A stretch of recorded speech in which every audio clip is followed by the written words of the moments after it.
யூனிசெஃப்க்கு போடுங்க. கல்ச்சருக்கு இல்லை. காலை நேர வணக்கம்.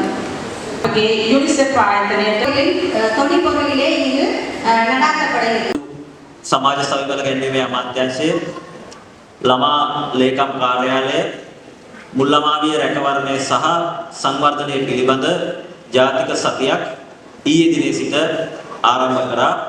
එහි දෙවන දිනය අද ඊයේ දිනේ අමාත්‍යාංශයේදී මේ පිළිබඳව දෙමව්පියන් දැනුවත් කිරීමේ වැඩසටහන පැවැත්වුණා. අද එහි දෙවෙනි දවස නැගෙනහිර පළාතට අපිට විශේෂ දවසක්. ඒ ජාතික සතියේ පිබිදෙන දරුවන්ට ඔබට පේනවා ඇති පිබිදෙන දරු කැලට මග පෙන්නමු කියන මග සරසමු කියන තේමාව යටතේ අපේ පළාතේ දරුවන්ට මාර්ග ආරක්ෂාව පිළිබඳව යම් ආකල්පමය අවබෝධයක් සංකල්පමය අවබෝධයක් ලබා දීමේ අවස්ථාව තමයි ඔබ අප සියලු දෙනාම රැස් වෙලා ඉන්නේ. පෙර පාසලේ සිටම පාවේ කොහොමද යන්න ඕන? පරිපණයකදී සවිශාල එසේනම් අදායකත්වය ලබා දුන් නායක சற்றுக்கலாம் அந்த வகையிலே இருக்கின்றீர்கள். அதே யுனிசெஃப் நிறுவனம் சார்பாக கிழக்கு மாகாணத்திலே மிகவும் ஏராளமான வேலை திட்டங்களை பல தசாப்தங்களாக கிழக்கு மாகாண கல்வி அமைச்சும் மாகாண கல்வி திணைக்களம் மற்றும் இந்த மாகாணத்தில் இருக்கக்கூடிய 17 வலய கல்வி அலுவலகங்களும் இணைந்து செய்து வருகின்றன. அதற்கு மேலதிகமாக கிழக்கு மாகாண பாலம் பாடசாலை பணியகத்தினுடைய செயற்பாடுகளுக்காகவும் யுனிசெஃப் மிகுந்த பங்களிப்பை செய்து வருகின்றது. அந்த வகையிலே தான் நாங்கள் இன்றைய நாளிலே மிகவும் முக்கியமான ஒரு செயற்பாட்டுக்காக ஒன்றிணைந்திருக்கின்றோம்.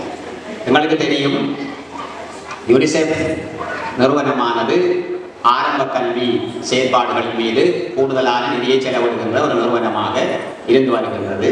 எங்களுடைய நாட்டுக்கு மிக பாரிய பங்களிப்பை கல்வித்துறைக்கு செய்கின்ற ஒரு சர்வதேச அமைப்பாக யுனிசெஃப் அமைப்பு இருந்து வருகின்றது.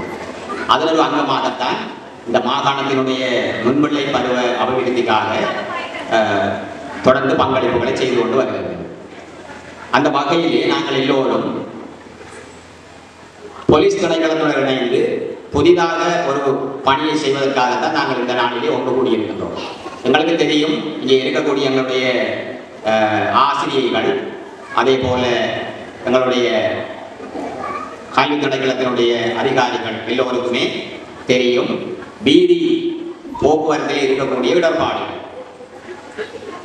எங்களுடைய பிள்ளைகளை நாங்கள் சின்னஞ்சிறிய வயதிலேயே வீதி ஒழுங்குகளை பின்பற்ற கற்றுக் கொடுப்போமாக இருந்தால் ஏராளமான விபத்துக்களை தவிர்க்க முடியும் என்பது பலருடைய எதிர்பார்ப்பாக இருக்கின்றது.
போகுவோம்.